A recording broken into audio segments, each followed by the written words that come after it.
All right. Welcome, everybody, to the first episode of Real Talk with Jess and Jen. I'm Jen. And I'm Jess. And today we're going to be talking about what got us to this moment, what led us to ABA, and what we love about Caravel. But So, first, we're going to talk about what did we think we were going to do with our lives because we didn't know about ABA, right? yeah. Because I think that's sometimes where people are. They don't know about ABA, and so they don't have hopes and dreams of what they want to do in the field because they don't know about it, right? So, Yeah, I think most Jen, people, maybe now, I don't know, maybe now people, ABA is well, more common, but definitely when we started, nobody knew what ABA was, I feel like. what do you mean? It was like I yesterday. mean, like yesterday. Yeah. Yep. Okay, Jess, what did you Yep. want to be then? Oh, okay. Well, when I was in high school, I did not want to go to college. That's not what I wanted to do, at least a 4 year. And so I was thinking about athletic training. Um, and then I discovered I really don't like grody looking things like broken bones and deep cuts and blood and all of those things that could happen. So then not to get too personal, but my dad passed away when I was a freshman in high school, and my guidance counselor wasn't the best support for me. And so I then kind of changed my mind and was like, okay, I'll go to a 4 year and then maybe get my master's and be like a guidance counselor or a school counselor that way.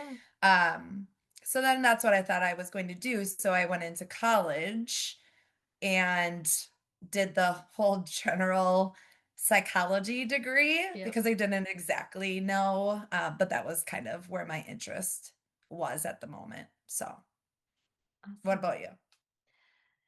In high school, I wanted to be a meteorologist or a news broadcaster, something in front of the camera.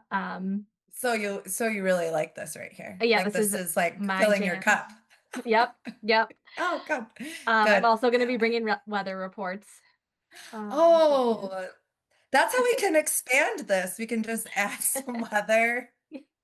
Put it in. Perfect.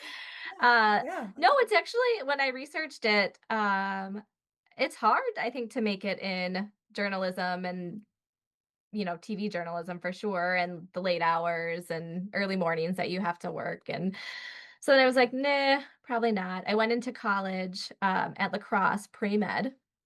I don't know if I ever told you that I was pre-med. Oh, I know. Yeah, Mm-mm. that lasted a semester.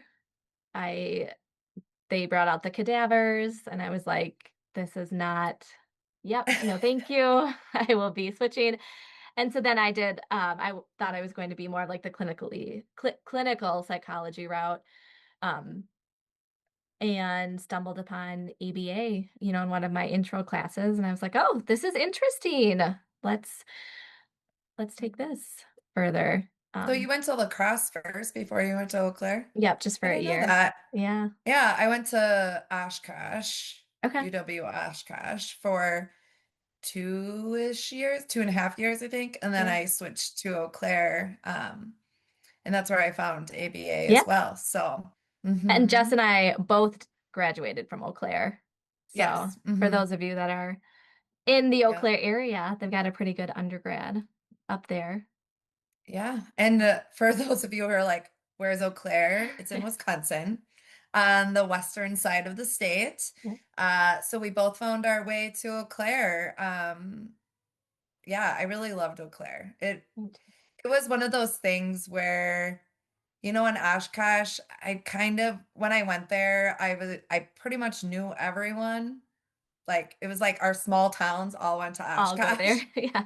And I was like, okay, this isn't really helping me grow. Yeah. Um, and an interesting fact, in Oshkosh, you do not need a minor Oh, when you okay. have a psychology Yeah, major, but in Eau Claire, you I do. did. Hmm. So that also kind of helped me kind of explore more programs, and it didn't need to be for, obviously, for ABA, it didn't need to be, but it was one of those classes, I was like, sounds interesting, let me take it. Yeah. So I did. I took the intro class and then was like, I like this. It Here makes we go. sense. Like, it's one of those things where it, like, makes sense, It just right? fit. So I liked Yes. it. Yeah. Yeah. Mhm. So what was your first BT role? Ooh, I was a BT for IDS, Mhm. and it was in the Eau Claire and Chippewa Falls area, and it was Yep. in home, All all the in home. time. Mhm. Mhm, yep. Back then, that's all that there That's what you was. did. Yep, and so I got to explore not only UW Eau Claire, but the surrounding areas of Eau Claire and Chippewa Falls. Yeah.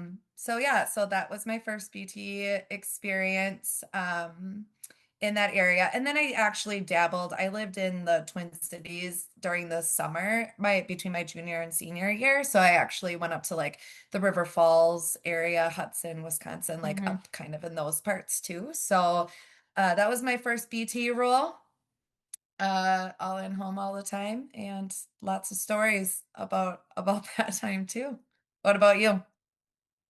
So my first BT role was in college, just around Eau Claire as well. And I'm trying to even think. I mean, I had a client in Altoona, so a little bit, but then other than Mhm. that, yeah, you're driving. I mean, I had to drive a half an hour to get to one of my clients, 25 minutes to the other.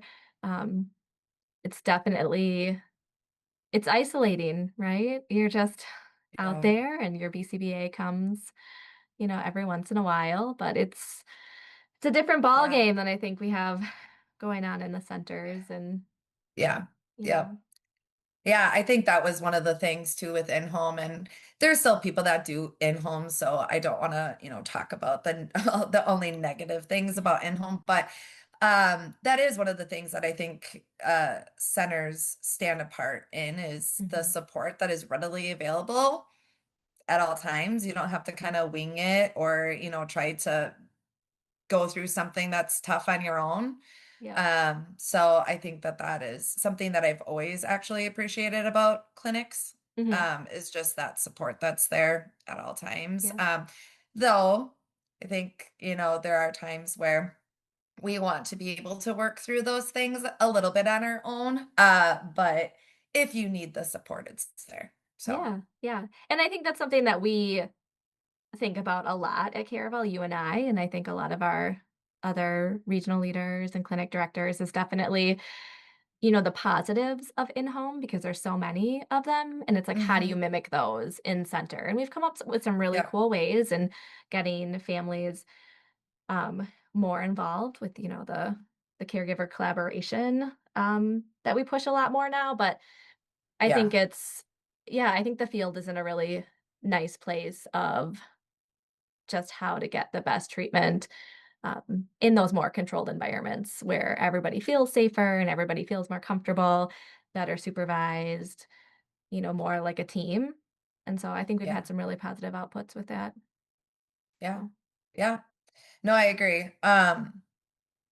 Going back to college, you did CAP too, mhm. right? I didn't do CAP, but you did. So, uh, what was that experience like for you? Yeah, CAP was awesome. So that's the Campus Autism Program. And it was only for, I think, half the day. And so it's nothing compared to the therapy that a lot of our clients get now. Yeah, But, the Medicaid system just looked a lot different yeah, before, when it was a waiver system, and so it was a kind of a oh gosh, our wait lists. If we think our wait lists are long now, wait lists used to be out of control, yeah. and so it was kind of bridging that gap while you waited for your slot in the waiver to come up. Clients could come for gosh, I feel like it was like 12 to 15 hours a week, like, it was not that much at all. No, Um because I think the others, it counted against their treatment time, Yes. right? So, like, in the service, yeah, Mhm. Yes. yeah, So, yeah, so it was a great, intro. This, us as students, we were just really heavily supervised by the professor there, um, who was a BCBA, and it was just a great way to start out, kind of like, yeah, very similar to the clinic setting, I guess, when you think Yeah. about it, the onboarding and, Yeah. um, Mhm.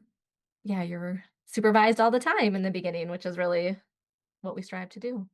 Yeah, so I think also from our experiences, what I'm hearing at least is I didn't want to go to college. I know some of our BTs out there are like, yep, that's not for me. And that's fine that there's some people that, don't want to and they still don't want to and they'll stick with the not wanting to. Yep, But there's other people that, I think that once you get the experience and you have your mindset on it, then you kind of just do it, right? Because that's what you want. So yeah, I think number one thing is do what you want, yeah, right? Like what makes you happy, what makes you feel fulfilled. It's like the number one thing. I think you have to be happy doing what you're doing, yeah, or you're not going to be happy outside of that. yeah, So I think yeah, that that's important. I love that. Alright, so you're BT, and then you Yeah. become a senior, right, at Caravel. Yeah. Tell us about that. Yeah. Yeah. So I don't know if you know this, but so I was BT between so started my junior year, Mhm, still when I graduated college, I actually moved to the Twin Cities and permanently, if you want to say that, for like a year and a half before I moved back to Wisconsin. But so I graduated and I remained a BT. So I had my bachelor's degree, yep, was a behavior technician. At that time, there really wasn't any registered behavior no, technicians. yep. And so I was a behavior technician for Partners in Excellence in Burnsville. I actually was That's in. right, I think you did tell me that, Um, yeah.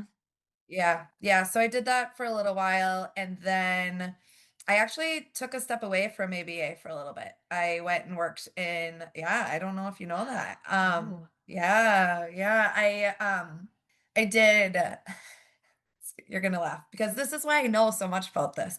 Is I worked in short-term disability okay, insurance for the Hartford for about a year. okay, Um, and did that. So like knew about FMLA, short-term disability, all of yeah, those things.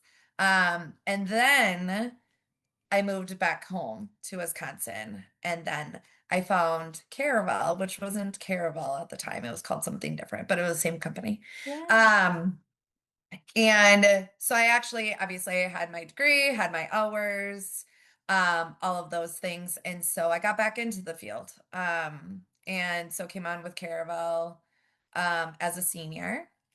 And again, in home was what was happening in Wisconsin still. And that was back in, I'm gonna age myself here, but that's okay.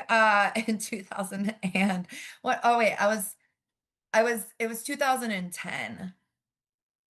Yes, when I got back into the field. okay, And was a senior for a couple of years and then decided to start my own org. yeah, yeah, So I started Connections, it was called, and owned that for 8 years. And so I got to see the other side of things, right? Like my focus was all clinical all the time, all of those things. And then as business owner, you have to very different. know Yeah, everything about everything. So yeah. So what brought you back to the field? So you're doing insurance stuff, short-term disability stuff, you're moving back to yeah, Wisconsin, and you're just like, "I just miss yeah. it?" I missed it. I was bored. I mean, Insurance is not, yeah, kudos to people who can do the insurance thing, but was not for me.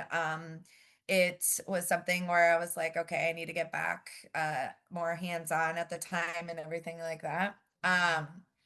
So I got back in it because I missed it. It was one of those things where my schooling was all about that. Took a little yeah, break, just because I think it's okay to not know what you want to do. I had my bachelor's degree, had experience dabbling in a bunch of things, and I still didn't know what I wanted to do. what you wanna Right? do, yeah, Yeah. Yeah. So that I just came back to it, and have been in the field ever since. So yeah. I love it. So when did you become? Because you were a senior So I was, back in ish. the yesteryears, The BCBA exam was only offered, I wanna say twice a year. There was a period of time that it was offered Yeah. 3 times or 4 times, but back I think it was just twice a year, and so after I went to grad school down in Southern Illinois, Carbondale, and moved up to Milwaukee in 2012 and had to wait. So I had my master's, but they oh gosh, I wanna say it was like September. And for those of you newer BCBAs, we did not get results right away. We had to wait a whole No, you had to month, wait. check the Yeah. email like every day, wondering when it's Oh, did they coming. actually send it an email, They did not send snail it an mail? email. Yep, they sent it in Oh, the mail, but they also sent an email. But sometimes some people would get it like the emails in the morning, and so then it would kind of like ripple through, like, oh, they're posted, and then oh, everybody yeah, would yeah, go to the website and it would just crash. The BACB website. So then like you didn't know until you yeah. got your email. Yeah. So And during so then that you're like, "Oh my gosh, I have my results, and now I can't get in." I know So I that's can't good. get them. Yes. So it's out there in the Yeah, world. So there was good. about a period of like 4 or 5 months since I had my master's that, but not my certification. So I couldn't practice as a BCBA, that I was a senior, Yeah, um, which is a hard role. I mean, RBT is a hard role. Senior's a hard role too. You're kind of operating in that middle space and, learning yep. new leadership skills, um, but still uh, also kind of trying to balance that out with your new clinical skills that you're learning. And it's just, um, yeah, there's a lot going on in that position. And I think it's one of those things too, right, where and I heard this the other day from a BCBA who was previously a senior, and I think one of the things that, made sense in what they were talking about is the pressure. Because and I was like, I never really thought about that before because it was one of the things where so your RBTs or your BTs depend on you, Mhm. your BCBAs depend on you, your families depend on you, Yeah. clients and your CD. I mean, everyone depends on you for a lot of different things. And so there's a lot of pressure and a lot of just really accountability for how things are going. And I think I didn't think about it in that way before. Even if I like even back when I was a senior, I think you just kind of go through the motions and you don't exactly know what Stop and think. Yeah. yeah. Hmm. So I was like, yeah, I mean, that makes a lot of sense. A lot of people are relying on you. And I think that's the pros and cons of our field, right? Is it's so important. Like you're changing lives, which is important. Yes. And so you feel that sometimes, and I think that's okay, but I think what I would encourage people to do is to be able to stop and think and then get the resources and support that you need. Because otherwise you're just, yeah, otherwise you don't realize what maybe is happening. Yeah. So Yeah. Yeah. So from the senior, so I yeah. became a BCBA. Hmm. And I kind of bounced around the next few years. I mean, I guess next 7 or 8 years. Um, yeah, I spent some time at a not for profit. Um, That was rough.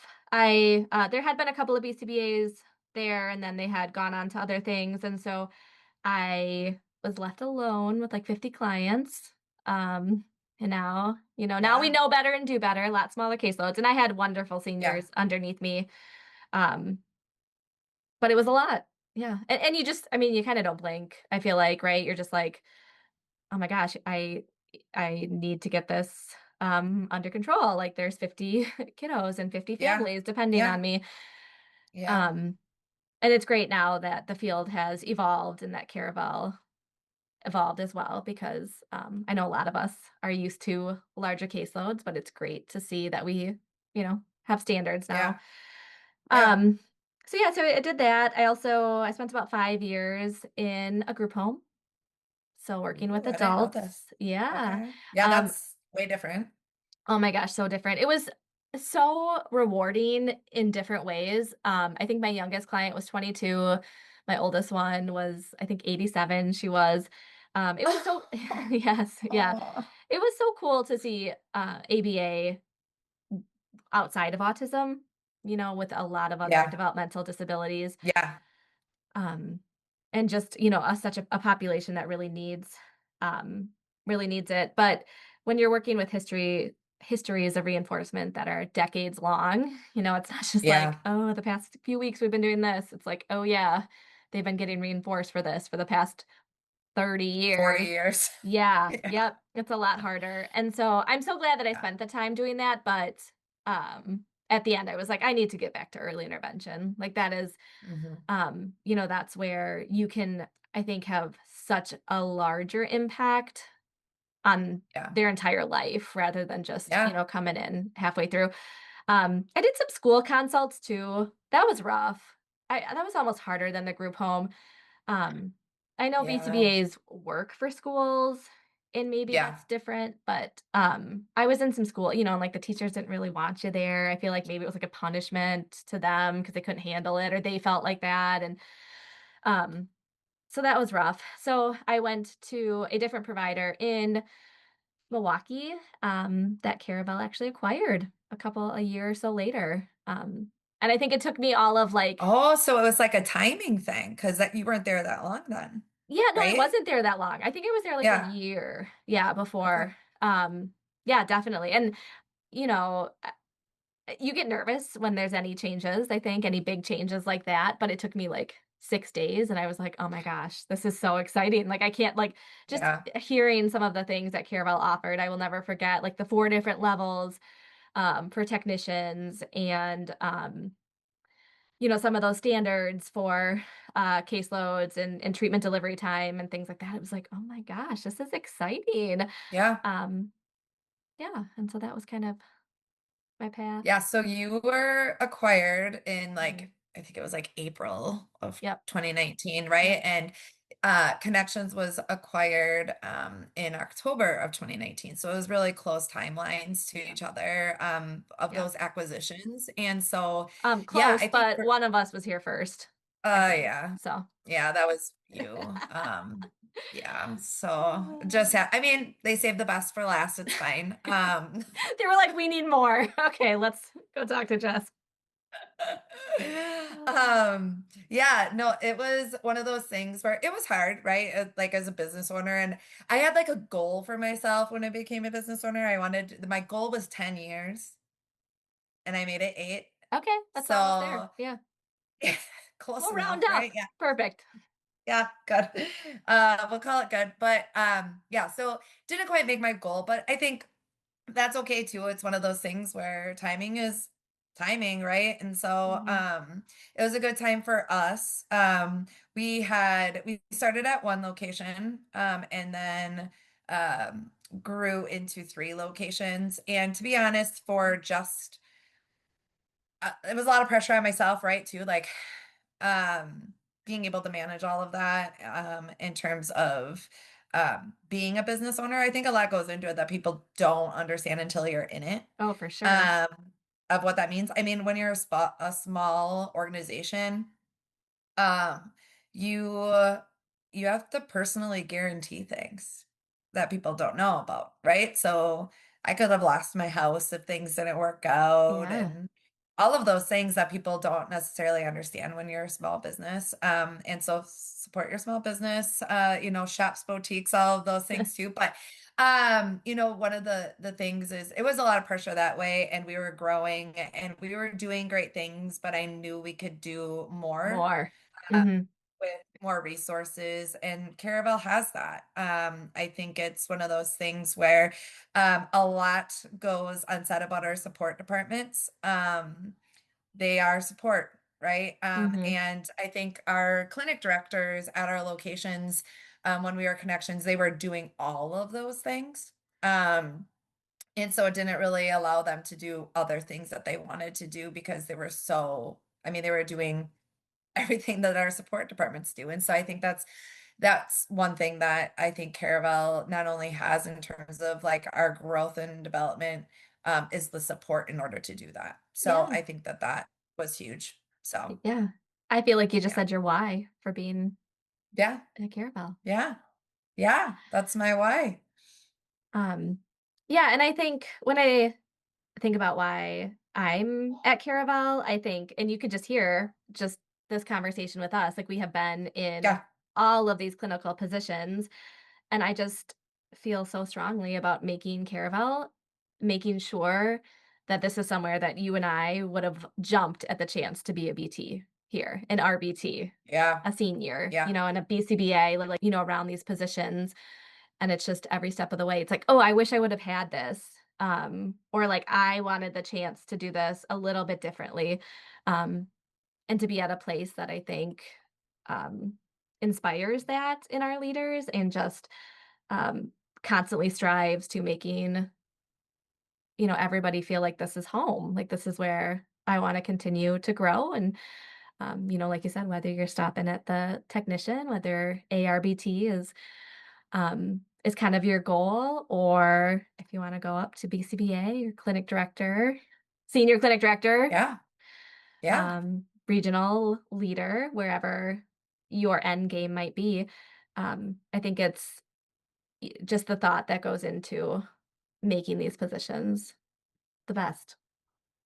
Yeah, and I think one of the things that I don't know if you feel this way too, Jen, but it's one of those things where you wanna do so much good that sometimes you have to step back and say, okay, where are our priorities? Mhm. Because I mean, when you work with so many people, you hear a lot of feedback, right? And Yeah. a lot of it is positive, but a lot of it is also like, what can we do to improve? And I think that's one of the things that also stands apart with Caravel is we do want to do better. We have innovation as one of the our values, and we're always striving to improve. And so I think we do spend a lot of time on that, on how Yeah. can we improve, where do we improve, how can we improve, and so I think it is one of the things is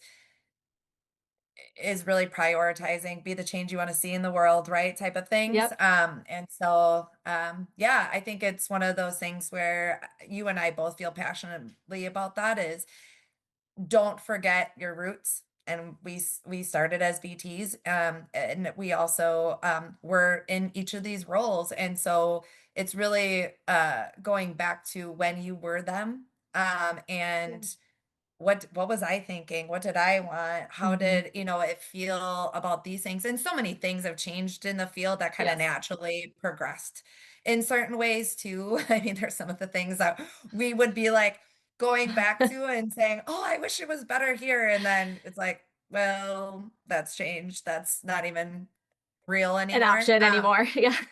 Yes. I mean, we're super young though, it's fine. I know. Uh but, but it's one of those things. I think Jen, you and I talk a lot about what's next. What can we do next? Yeah. How do we improve this? And how do we make a hard job easier? Right? It is Yep. a hard job. Anything with meaning is going to be hard. So Yeah. how do we make it as easy as possible doing hard things that make so much impact in the world? I love So that. yeah, I love that. Well, what's up next for us? I think our next episode is going to be on yeah, working moms. Jess and I are both moms, yeah, and so we wanted to yeah, spend a little time next time talking through what we found works, what we found doesn't work, just some of the obstacles and yeah. challenges that come with that. And we also want to send out a forms, right, Jess? Yeah, we want to hear what you guys want us to talk about, right? I think Jen and I could talk all day, it's fine. But Yeah, what truly. do you want to hear us Yeah. talk about?